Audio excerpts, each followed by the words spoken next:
This is Chris Albert, and I'm here to remind you of one thing. Someday, you're going to die. Now, that's not some morbid statement or scary idea. It's solid fact. Your time here on this earth is limited. And you need to be reminded of this as much as possible for one simple reason. To live your best life while you can. This is the Warrior Soul Podcast.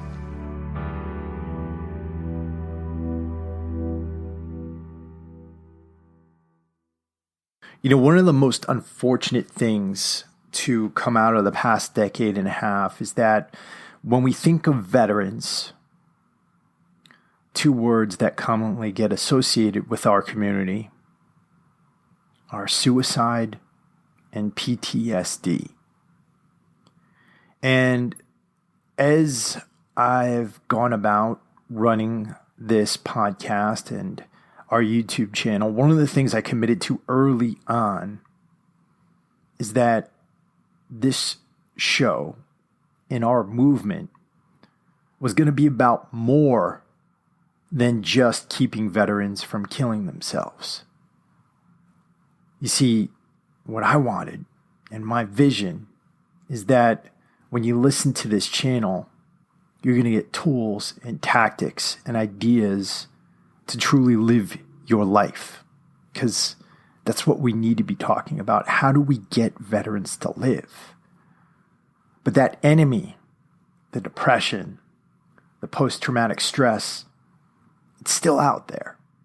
And if it doesn't get handled, then we can continue to have a problem. My guest today is a man by the name of Daryl Hill. I've had him on the show before. He's a former Marine Corps officer and a U.S. Naval Academy graduate. And he just finished up two projects. One is called The Truth About PTSD, and the other one is called The War Against Suicide. And Daryl discovered a lot of things that people don't actually realize about PTS. And through his work and interviewing hundreds of people, both veterans and civilians who are afflicted with this condition, he's brought some knowledge to the world that I think could help a lot of people. So I wanted to bring him onto the show to talk about both projects and to talk about how we should be moving forward. For those of you who are new to this show, my name's Chris Albert, and this is the Warrior Soul Podcast. Number one, I want to thank you.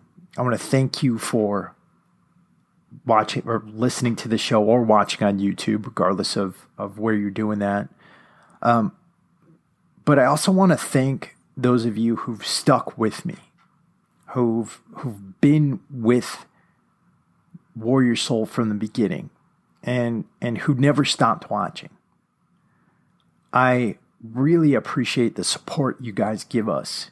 And, you know, I think we're creating a movement, we're creating a community here that is going to help veterans to take their rightful place in this society. And that has to be done through living a complete life. And if you're not a veteran, please stick around, because this movement is also about you. It's about getting people in general to live and to succeed and to accomplish their visions in life. So the biggest thing I have to ask you guys is please share these episodes out. Let people know about the show. And if you can, rate us a review on iTunes. If you're watching us on YouTube, please subscribe and hit that little bell button that lets you know when we're posting. And that's really helping us to grow here. Finally, I just want to say that this podcast is sponsored by the good people over at F-Bomb Nutrition. They make delicious packages of fats, macadamia nut butters. They mix them up with chocolate, with sea salt. Absolutely delicious. You can get 20% off your first order over at www.dropandfbomb.com. and use the code WarriorSoul at checkout. And with that, let's get into this important conversation with Mr. Daryl Hill and the truth about PTSD. Awesome. I think we're live. What's going on, Daryl? How you doing, buddy? I'm doing well. How you doing, Chris? Doing well, man. You've been really busy. You've been working on a couple of projects, and one is the truth about PTSD. The other one is the truth about suicide. We've had you on the show before. You were a Marine Corps officer, a U.S. Naval Academy graduate, and a really, really big influencer in our community. What made you decide to go off and start these projects? It was about a year ago, I would say, roughly. And I was in a transition point a little bit. And I kind of looked back and I reached out to one of my friends, a couple of different friends of mine. It was August of last year.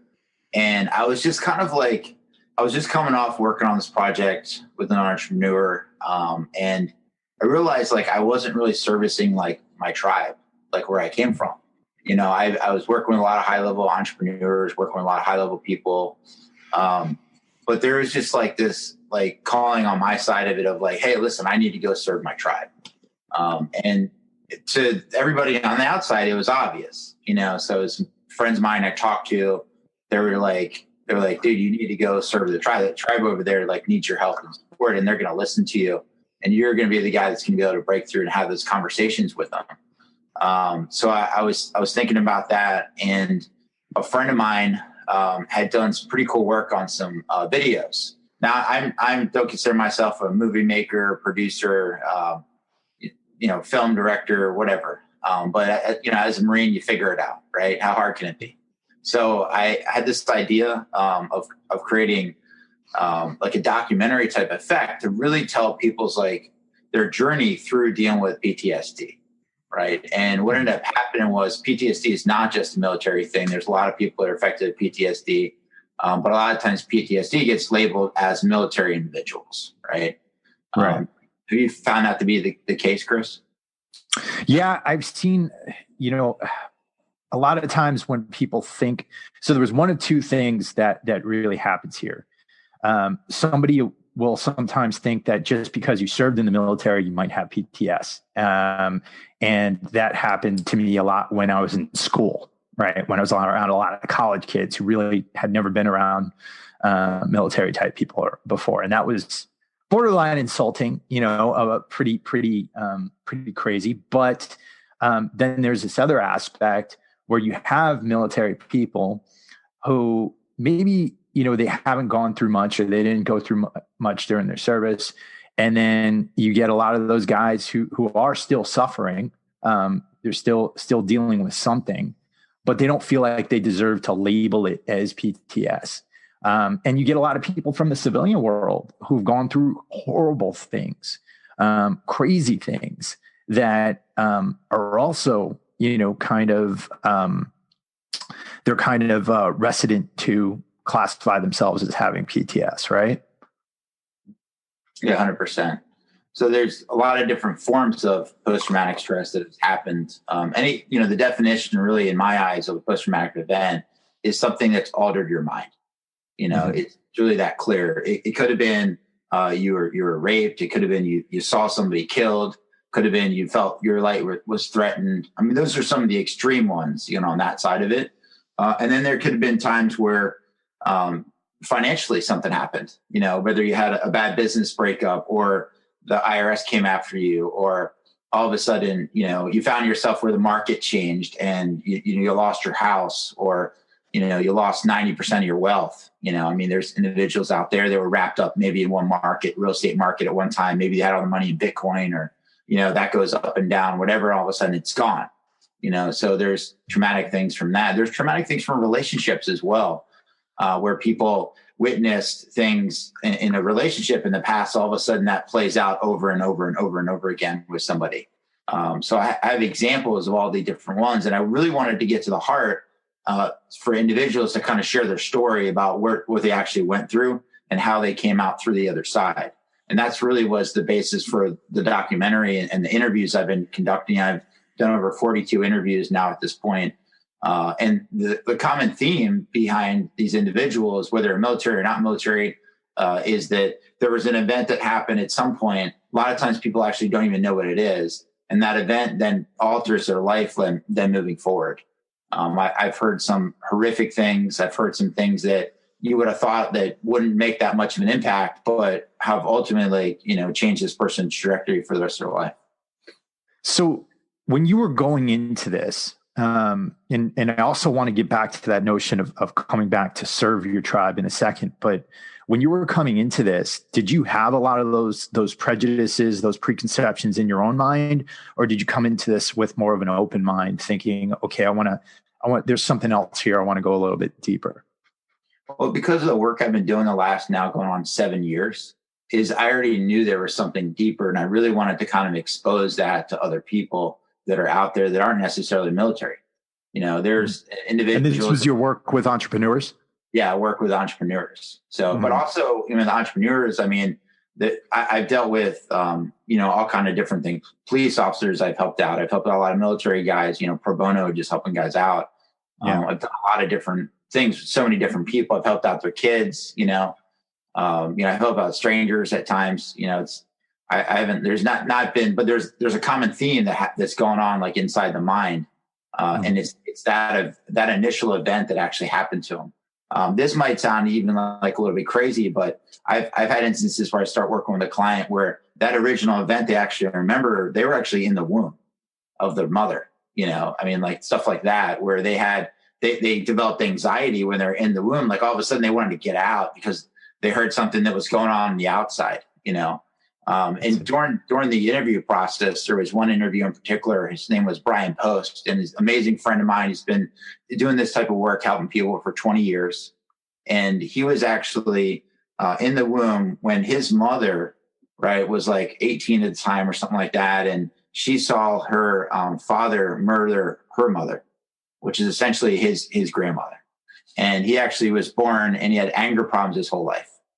His whole life, he had anger problems. And it was literally when he did the work he needed to, he was able to trace all that back to that original, development that happened, which then became his life's work. Like later on, 20 years later, when he, got the help he needed and then started working with other people. Wow. Yeah. I hear about that a lot. I was born with the cord wrapped around my neck, and I had a lot of like neurological problems because of it. They thought I was slow when they used to call it slow back then. I don't know what the politically correct term is now, but they thought I was slow when I was a kid. Went through a battery of tests, battery of CAT scans, all this crazy stuff. I've heard people tell me that it could potentially affect you as you get older emotionally, with anger, with depression, and a host of other things too. No, it's true. And a lot of times people actually don't know where this stuff comes from, and that's through their culprit. They think they know where it comes from. And a lot of people actually enter into the military because there's that call to action for themselves, in the sense of like they want to, make something on themselves, or they want to change their history, or they want to go to college, or they had some kind of traumatic thing that they're now running from. Or a lot of times people want to, especially the Marine Corps, is we want to be like defenders. We are naturally like defenders before we actually even go in the Marine Corps. So if I kind of take myself for an example, like my whole life, like I have been like a defender. Like if somebody said something to, I actually was diagnosed when I was a little kid as being in this the same kind of slow group as you were referring to. I went to mentally retarded school until I got into first grade. My mom actually fought for me to be in regular school in first grade. And, it was definitely a struggle, academically at times, dealing with the reading comprehension and stuff like that. My whole life, I struggled with that until I actually discovered photo reading. That's a whole different story. Changed my life though, thanks to Tom Cavanaugh. And so basically what ended up happening was I ended up my whole life like trying to defend people that couldn't defend themselves, and it was almost like if there was a bully that was their mentality, like I would always stand up for the person if they're mentally retarded, or if there was a kid that couldn't stand up for themselves. I was always kind of like there. And you'll find that like a lot of Marines already kind of have that, is because there's a point in the time they wanted to stand up for somebody they couldn't actually stand up for. Maybe they're a young kid or something like that. My gunnery sergeant that I'm really good friends with, I call him the Gunny.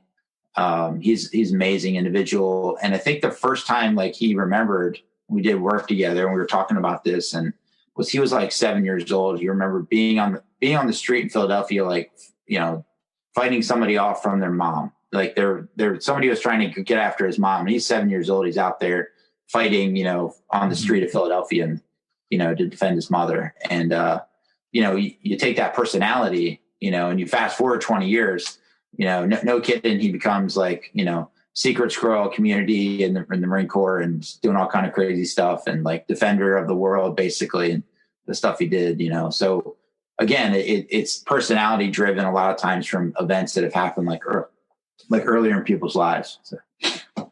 One of the things there that I think is important to understand is that when you do have that thing in you, and you have it with you through your childhood, and in your childhood you're put into a place of discomfort and uncertainty, right? Because that's essentially what happens. You're a kid, you're not feeling secure, you're not feeling safe, you're not feeling like you have a path forward. When you get into the military, like you said, they kind of give you a path forward, and not only that, they give you a structure to harness all of that. Right. There's a set continuum, for Marines, we go through boot camp, we go through our series of schools. We got to pass our MCIs. We have our NCOs there, and our officers to guide us. And then, you have a set career path that you're supposed to go on. And then a lot of us, we call that the big green weenie, right? You get slapped in the face by it all the time. But at the same time, the big green weenie is also protecting you. Right. And it is keeping you safe. And what I think a lot of us don't realize is that the second we sign those papers to get out, and we end up in the civilian world, all that's gone. Right. And so that structure is no longer there to harness it. And all of a sudden you're out there in the free world without, that kind of support system. And so for a lot of us, I think in many ways, it could bring us right back to that period of childhood where we don't feel protected anymore, and where you start to feel abandoned by your parents, and when you start to feel abandoned by everybody you cared about and loved, and things like that. And that's something I noticed from my own experience, of course, but something, I mean, I think it's a theme in what I see a lot of people talking about. You go through some horrible things, but that support system is there, for better or worse. Yeah, there's an individual, on this journey. I've been super blessed, and I came across his name is Ken Druck. That's Druck. And I would suggest to definitely look him up, and love to introduce you to you, Chris. Mm-hmm. He had an experience when he was kind of early on as a dad, and, he lost his daughter. And it was that living loss he talks about, and he never served in the military, but he's able to kind of relate on that perspective per se, is because when you lose something, that's a part of you, in this case, his daughter becomes that living loss, and there's individuals out there that leave the Marine Corps. That's a living loss. When you step out of that tree suit for the last time and you hang it up, it's kind of like, it's a part of you and always be a part of you, but it's that living loss factor of like, you can't just go jump back in the tree suit and run down, it's not like a job, where you just, I can go back to work, it's like, no, it's done. It's over. It's part of you, and I get kind of chills down my spine thinking about this, but I remember, in high school, it was always the toughest and funnest game to play. A lot of times was the last game we play in high school. You sit around the locker room afterwards, and guys are hugging each other, and the seniors are crying, and they're realizing, hey, this is the last time I'm going to put down this helmet. This is the last time I'm going to put down these pads. And there's a lot of emotions associated with that, Right. And I had been in locker rooms where we won our last game, and locker rooms where we lost our last game. And the last games that they lost, like, it was like you can hear a pin drop in there.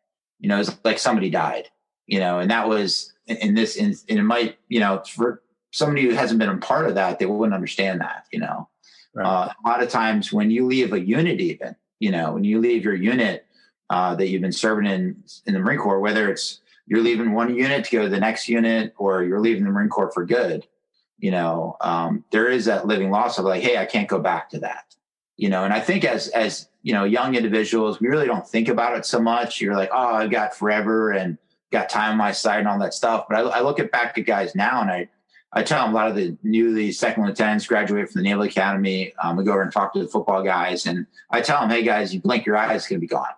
You're going to go from second lieutenant to captain, and you better enjoy your time with your platoon out there, the Marines you get a chance to serve with, because it just goes by so fast. And that's one thing, like looking back, I mean, like I would, as wisdom I would give to like younger Marines and officers out there is like, spend as much time as you can with your guys, and make sure you do the extra stuff. Make sure you spend the time, do the PT, like organize fun stuff to do, because it's just gone in a split second. And it's times like that guys look back on, that's what they remember. Well, 100%, man. I mean, I can't emphasize that enough. Be present. A lot of you guys out there, you have the greatest gift in the world, and that's youth, right? Youth. I would give anything in the world to be 18 again at Parris Island, like anything, right? Because knowing now, I wish I knew then what I know now. That's what I'm trying to say. And it's because you go into this state where you start to cocoon in your mind, and you're not present, you're not enjoying, you're not appreciating the deployment and what it's teaching you. You're not appreciating the classes and what they're teaching you. You're not appreciating your leadership and what it's teaching you, even the good and the bad leadership. The more you're present, the more you're going to learn, the more you're going to take with you. And the other thing I want to emphasize here is that occurs at every stage of life. So even if you're not 18, and let's say you're 35 or 40, like I am, and you are coming into the middle of life, appreciate that, right? There's gifts there. There's the ability to take care of yourself, the ability to take care of your body, to take care of your family, to solve problems, to do new things. So that's a huge thing. And thank you for that, Daryl. Yeah, I again agree with you 100% on that. And I'd even add, especially if you're a parent that's out there. I mean, I look at now, I've got 13, a 12, and a 10-year-old. And, I turn around and I went from having no kids to within 3-4 years, I turned around, I got 3 car seats in the back seat. My daughter's got ice cream all down her shirt, and the other one's got it all around his face, and complete mess in the back seat. And just, and it's just all of a sudden now they're like becoming like teenagers, and they're like, see ya, Dad, I'm going over to a friend's house and I don't even see him, and they're just getting so big now. My son's just about looking me in the eyes now, and just overnight, and that's a little bit on the mindset side of things from the ages of like 0 to 8, that's when that mind is really formed, so that early childhood development side of things, whether you realize it or not, your brain is basically a sponge during that time, and everything you take in. So whether it's from a parent, whether it's from a teacher, whether it's from the coach that's helping out in the little league, these kids observe like everything.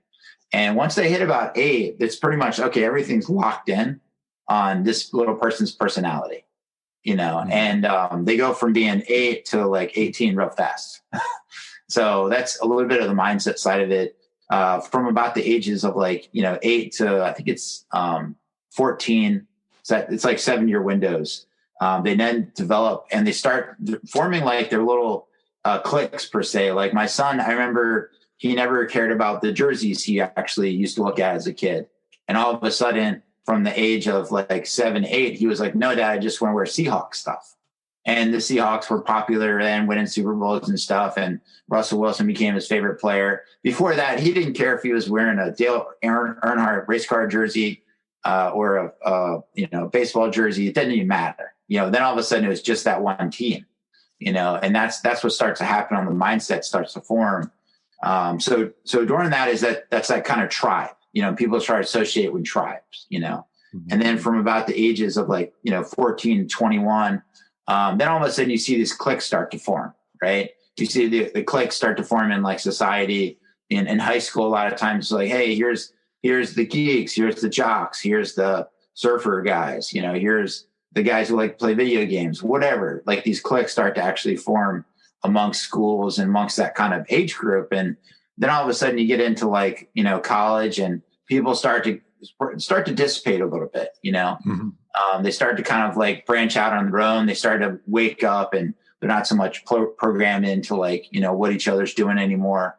And they start to kind of like go out on their own, and start to like be more independent per se than they were before.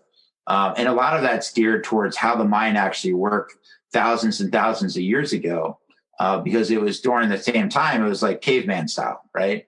I was like, you take the same mind that we have that hasn't really changed, and we place it in today, ages of 0 to 7, 8 there, you're basically following your mom and dad around, making sure you can stay alive, right?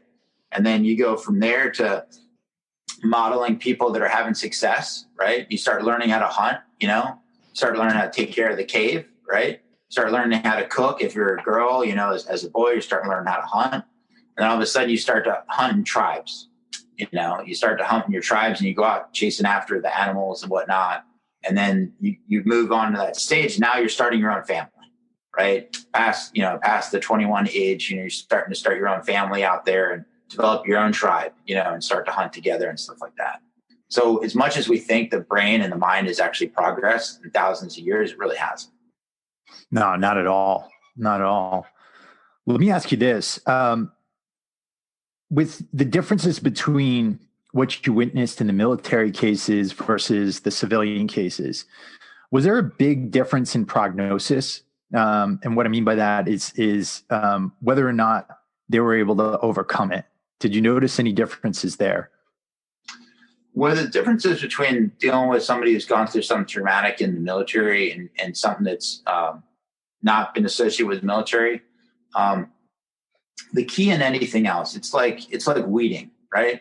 You ever pull a weed, right, in a garden, and you only pull like the top part of the weed? Well, what happens? It actually grows back, right? So it's super important that when you're pulling out a weed, you have to get all the roots that are underneath the ground, right? And a lot of times people go to a seminar, or they go to a camp or a workshop, or they go to therapy or whatever. And they're really just playing with the stuff on the outside of the ground that you can see, right? And the work that I do is we go in and actually underneath the ground and pull out that weed. So when you pull out that weed, that thing's gone for good. It's not coming back, right? That's the most important thing. And when you have somebody who's, been in any kind of event, right, no matter military or non-military, is you have to figure out where that original origin comes from, where that person actually developed the root system for that, and pull those roots out. So if you have somebody that's been in the military per se, right, and they have an event that happened to them while they're in the military that they witnessed, right, there could have been like that one-off event that the person actually witnessed that they have a lot of, post-traumatic stress about, right? Or that one event that they witnessed could have triggered something that happened when they were like 7 years old that they saw, or something they happened to saw when they were in high school or whatever it was, right? Maybe they saw a friend of theirs get murdered.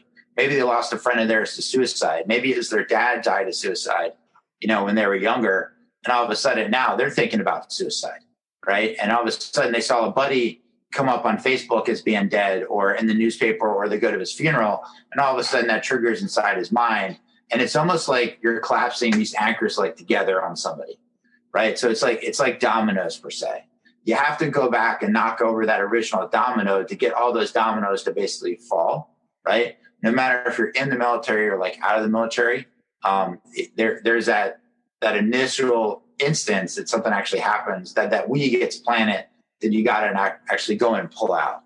So whether it's, it depends as well on like how traumatic something is, and was it a repeated offense, right? So for an example, I did an interview with a friend of mine. And this is in the interview, Rondé, and the guy's an amazing guy, Rondé Lambeth. And he shared about how when he grew up, his dad was very abusive, right? And he shared about how there was a time where his brother actually tried to stop his dad from abusing his mom, right? And his brother got thrown off from his dad or whatnot. And his dad was actually a Marine. Rondé actually went into the Army, became a big defender, and he's still a big defender of today. helping people out with credit repair and all kinds of stuff. And amazing guy. And he turned around, and this happened like later on in life, where he lost his brother, unfortunately, to suicide. His brother committed suicide because of a credit report incident. And when we interviewed him, I asked him, like, hey, Rondé, what would you done, differently to like help your brother in this instance? He said, I just would have let him know how proud I was of him and what he was able to accomplish in his life. And after all the crap we actually had to go through as kids, so that repeated stuff that happened to him as a child, I'm sure that played out when he, committed suicide because of just a simple thing that happened on his credit report. Does that make sense? Yeah, that's crazy. That's insane. Yeah. So Rondé basically turned around and started a credit report company that's honestly, I think it's the most successful in the company. He was helpful to get a bunch of stuff removed off my credit report that was on there. I didn't think it was ever going to come off. And I can't thank enough. And he started that company because his brother committed suicide, and it's now helped thousands and thousands and thousands of people. And he speaks around the world, and he speaks to the NBA about their credit problems and helps them out, and has celebrities fly in to help them. But he's so down to earth in that sense of like, just like if he's sitting down talking to you and me, he's talking to like, these high level celebrity people that have the same problem. So, the reason I'm sharing that story is because you never know where that original thing like happened. And it's okay not to know. A lot of times your mind actually will try to play tricks on you and hide where that actually came from. Because what I want to talk to you about next is it's called secondary gain that somebody has from an event, right? Mm-hmm. So there's a lot of times people have had an event that happened in their life, and all of a sudden they get a lot of publicity because of it, right? And sometimes that secondary event has led them to making money, right? Has led them to certain benefits, maybe a celebrity status, whatever it is, right? So now all of a sudden they feel like they want to hold on to whatever that thing is. There's an example of an NFL player who got a chance to work with the doctor from the White House. And this NFL player got the treatment he needed to help him with this TBI issue he's having from traumatic brain injury. The guy was like an, all-pro linebacker, played forever. And all of a sudden, his family, unfortunately, didn't want him to go through the rest of the protocol in this sense. Because if he went through the rest of the protocol, then he would have actually been able to get over the mental health, depression, and suicide ideations he's basically having today, right? And because like there's so much secondary gain, he's going to supposedly get awarded this money and all this stuff, and from the NFL is, coming type thing, that his family didn't want to lose out on that. So instead of the person actually getting healthy, that they chose to not actually finish what they started, which would have helped them from that. And, it's sad to say that's just one example, but there's a lot of veterans out there, that actually applies to as well, where there's been instances where they're like holding on to that. It's like becomes their identity, right? You as a Marine, all of a sudden that becomes our identity, and we never want to lose that, right? But all of a sudden, you're never going to lose that identity. You're never going to lose being that linebacker. You're never going to lose, that identity of who you were. But there's that part of you that like needs to let go of the emotions that are wrapped up in that identity. They're essentially harmful, right? And those are the things that cause the rage, the anger, the depression, the anxiety, the fear. And all those things you're talking about and sharing about before. I mean, that's where that stuff comes from. To be honest with you, that was one of my problems with the 22 challenges that were coming up. And the reason why I had an issue with it, and don't get me wrong, I think that everybody who was doing that stuff had amazing intentions and really great people and really wanted to help.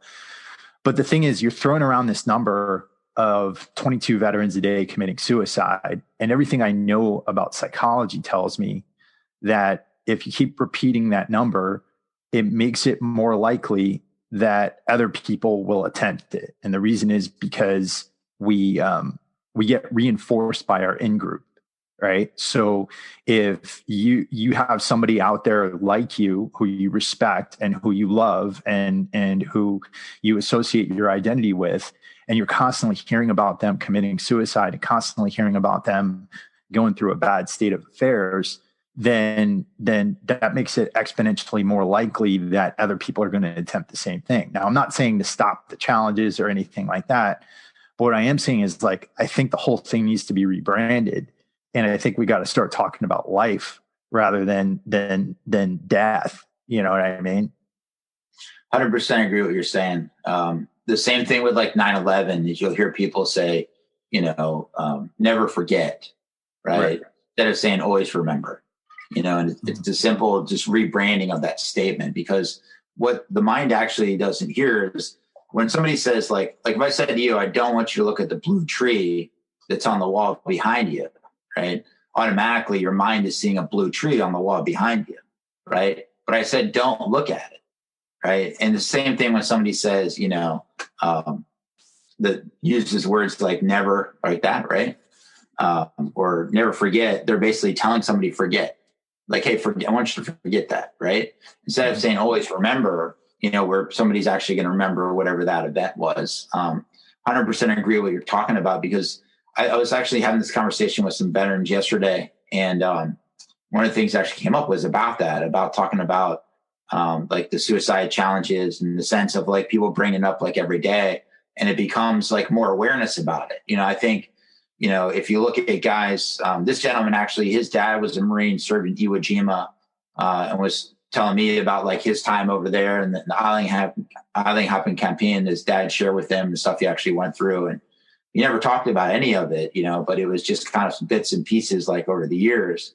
And it was that generation, like totally just bottled it up and didn't really talk about it. They bottled it up and went to the bottle, or they, were quiet about it per se. They didn't only talk amongst each other. So I think in now society is we're very much more on social media, whether it's on Facebook or Twitter or Instagram, or you name dozens of social media outlets that are out there that are popping up every day. And when you have this awareness factor of it, right? I mean, we used to have, growing up as kids, maybe we saw 10,000 things a day that were marketing. That means a label, that means a logo, that means an ad, that means product placement in a movie.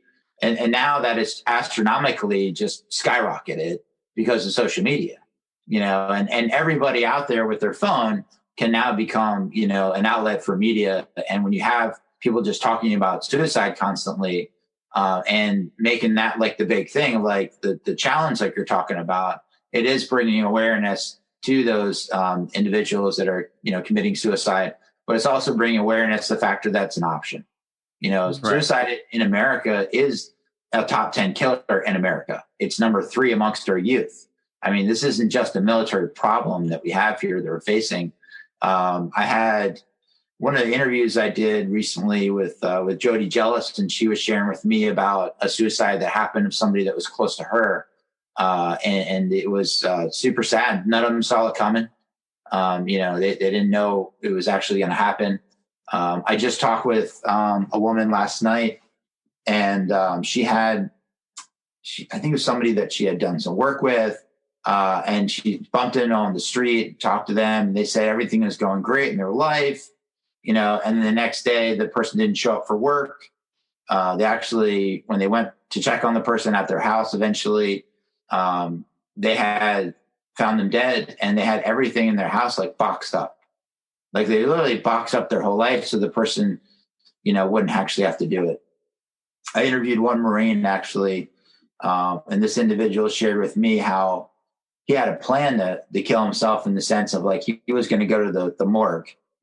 He was going to break in the morgue and actually shoot himself there, so they wouldn't have to worry about cleaning it up.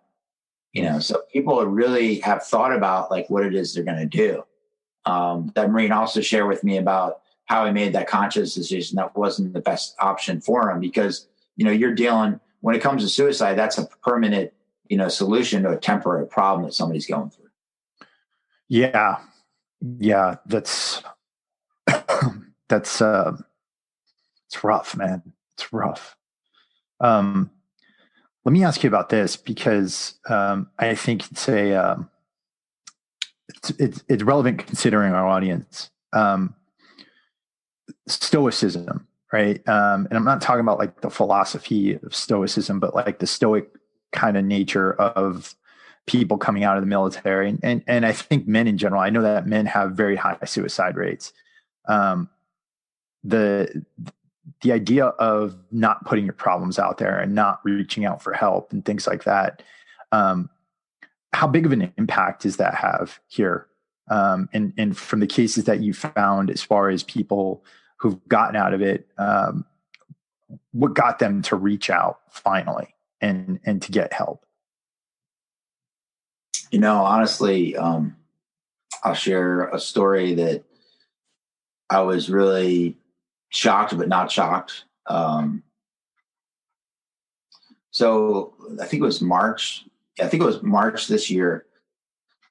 I ran a triathlon, and a friend of mine put me up to it. I missed it last year, and he's like, dude, you got to come this year and do it. And I said I would do it, so I'm going to do it. Don't know if I'm going to do another one. I didn't train for it. I went out and did 26 miles on a bike, swam a mile, and I think it was a 6-mile run or something like that. It was a SEAL triathlon. So, as a Marine, you just kind of go out and do it. As I'm walking out there to do the swim part, I see my old battalion commander.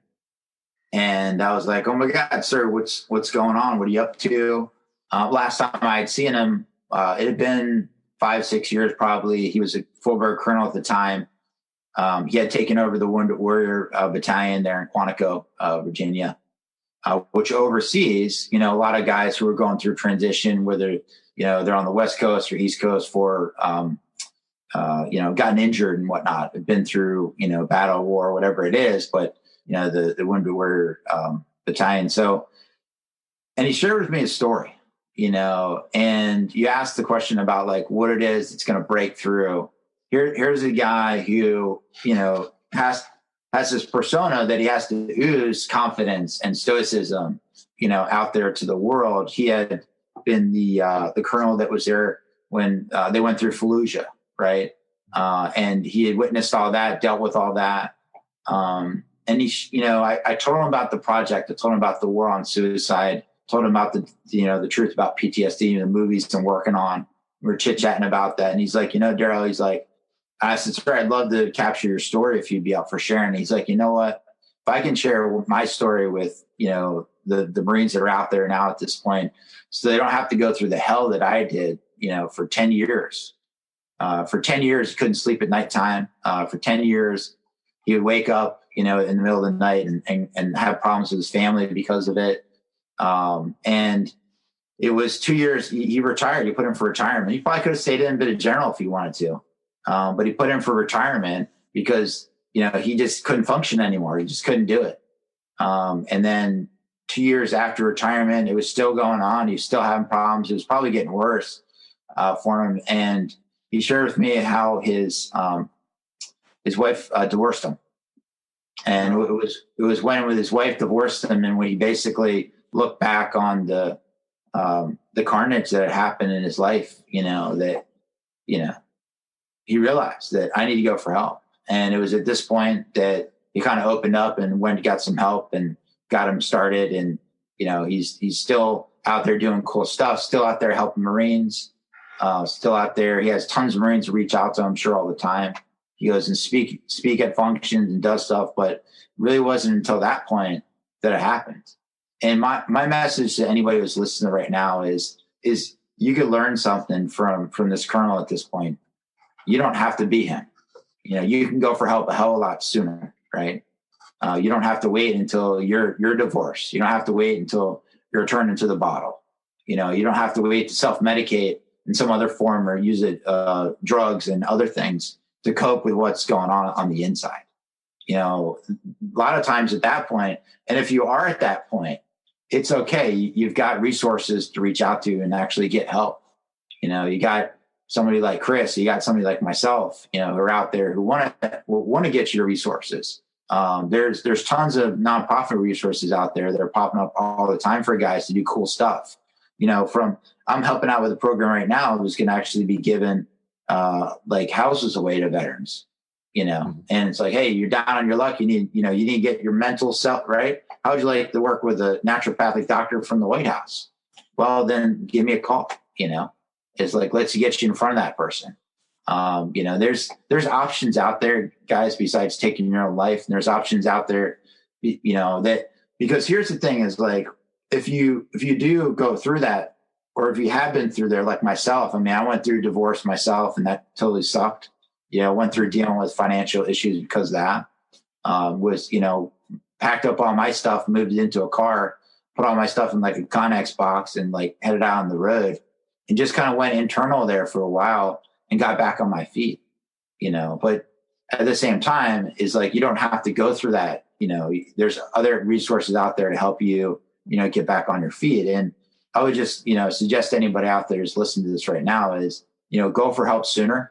And that's exactly what the colonel said. He's like, I'll tell him, go for help now.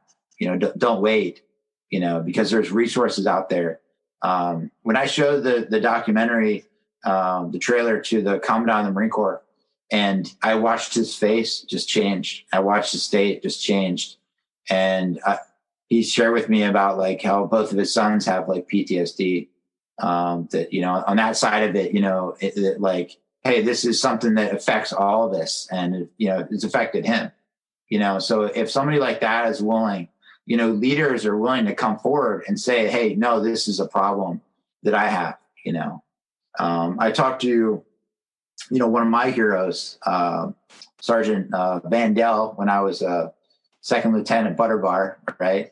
And one of my heroes, Sergeant Vandell, who went out and he ended up doing like 11 combat deployments, and eventually retired out of the Marine Corps, but was absolutely lost for about 2 years there and was really at a point now where he's been able to get the help he needs, and he reached out and got the help he needed and went out there and did that, and he's somebody I look up to, he's somebody who as a second lieutenant, infantry guy, any company, any platoon commander would have been lucky to have him like as a Marine, so what I'm getting at is like, our leaders go out and they reach out for help too.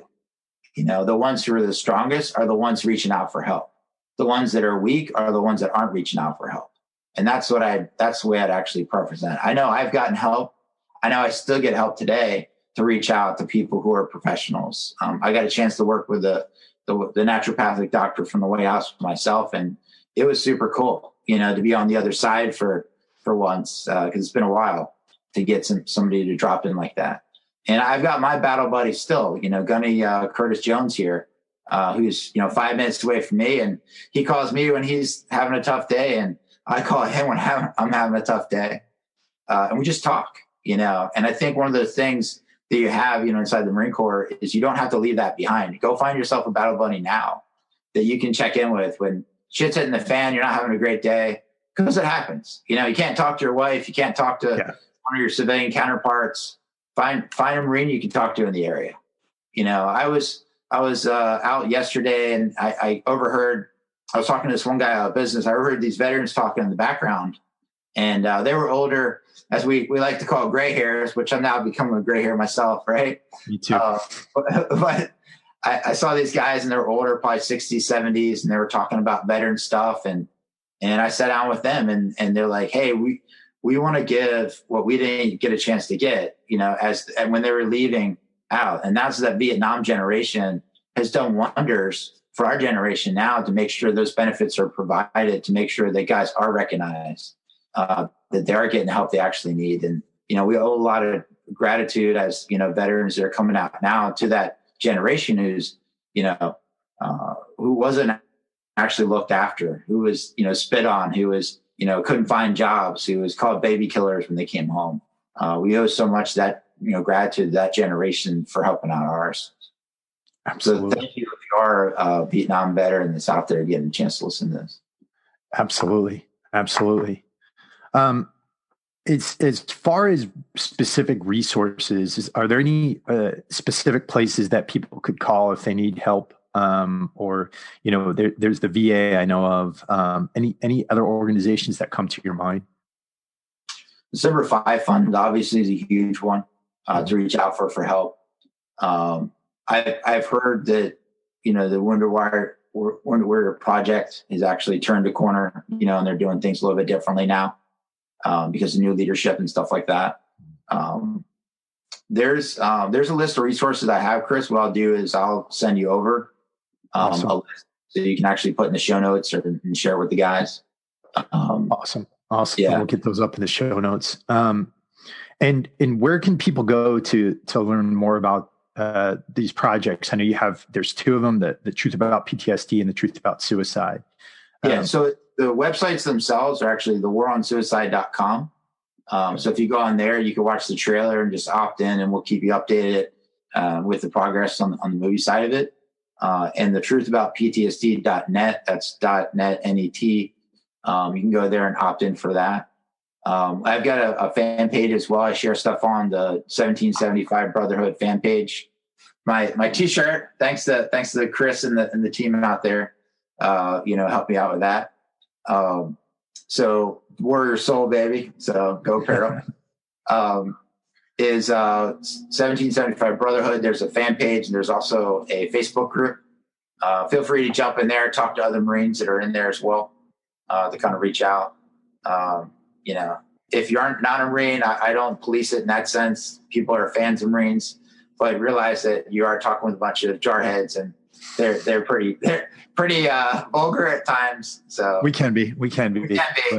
So, what I want to do here is kind of just bring this full circle and acknowledge you, because what you've essentially done, and we have kind of similar professional backgrounds. We both work with entrepreneurs, and I know that feeling of saying, you know what, I've got to go back and I've got to help my tribe and protect my tribe. And I just want to acknowledge you for doing that. There's a lot of us who go out there into this world and we try to do this stuff alone. All right. But the truth is we can't. We have this tribe. We earned that EGA. And if you didn't serve in the Marine Corps, then you earned that title, whether it's soldier, airman, sailor, whatever it was, you earned that title, and there's a brotherhood here. And when I say brotherhood, I include you ladies in there as well. And so, the big thing I think and the biggest thing I want to emphasize here is that you never stop serving, right? You never stop serving. When you find a purpose for your life, when you find a purpose for helping others, for serving others in some ways, that could bring so much light into your life. And I think that you're definitely an example of that. So Daryl, I want to thank you for what you're doing. I want to thank you for your service. I want to thank you for coming on here today to talk to our community. I appreciate it. I got a few parting gifts to share with the community, and guys get a chance to listen to this. I went out to 29 Palms to speak to some Marines about, suicide, PTSD stuff, and just being Marines and separating. And I have like a inner mental strength training, which are audios that guys can actually listen to help them with, whether it's dealing with trauma or you're just having a bad day. They're basically things, just put on your headphones, just sit back and listen to kind of chill out a little bit, help you get out of some of that anxiety state as well. So I'll give you that link, Chris, and you can share that with the guys as well. Awesome. Yeah. I look forward to, if you want to reach out, darylhill.com. That's an easy place to get me as well. Got all kind of free audios on there like Chris has here. I got an awesome interview with Chris. We went on for a while. It was pretty badass. Yeah, we did. So, but I look forward to helping out the tribe. And that's what happened with me is I kind of had that realization of like, hey, there's all these guys out there that need the help. You're kind of uniquely positioned to help them. Let's circle back around in a circle of wagons. There's a event that's coming up, and I think it's planned for October. We're looking for participants right now, guys who are, and if you know somebody, this could apply to, but they're literally going to get a chance to work with, not just have a White House experience, get a chance to work with a naturopathic doctor from the White House. They're going to also get a chance to get, celebrity, trainers that are there on the leadership side to help on the mental side. This gentleman, I don't want to say names, because this is kind of like high level stuff. But they actually train the special forces. Another guy actually trains the British intelligence agency. So he trains like the James Bonds and stuff like that. So they're going to be there as well, and participating and teaching and sharing like cool stuff. I'll be there as well to get a chance to do what I do and help guys out. So it's literally. Where is that going to be? It's going to be in California. So awesome. Actually out by your way. And then I'll have to swing out there. Yeah, actually. So if you have anybody who wants to participate in that, and they are actually going to be helping veterans actually get not just back on their feet, but get into houses. So specifically, we're looking for a lot of guys who maybe they're down, they've been homeless at this point. Maybe you're sleeping on a buddy's couch like I was doing, or sleeping in your car like I was doing at one point, or sleeping wherever you can, right? Yeah. So maybe you're that guy. You need that help, that mental tune-up per se, and to get back on your feet. And then they have training at that point afterwards to help them get into work at that point. What I mean by that is actually, like a transition period where they have people to help train you, get back, into the workforce, if that's something that you want to do, and have you have your own place to live, So I'll definitely be, as I have more information about that, Chris, I can send you over a flyer. We have about that too. And then you can share that flyer with the community and the list that you have. But yeah, we're looking for about 15, veterans who, want to make that transition, want to make that change. So yeah, if you know some guys. Awesome. We'll definitely put that out there. Well, Daryl, again, thank you so much, man. And thank you for the value you brought here today. And to everybody out there, listen, this life, you got to live it while you can. All right. We're no matter where you are, if you're 18, 25, 30, 40, 50, 60, doesn't matter. You get a limited amount of time to be here on this earth, and you got to make the most out of it. So let's all put our minds to that. And if you know somebody who has an issue, who has a problem, get them to reach out, get them to help. So thank you guys so much for listening. And we'll be talking to you very soon.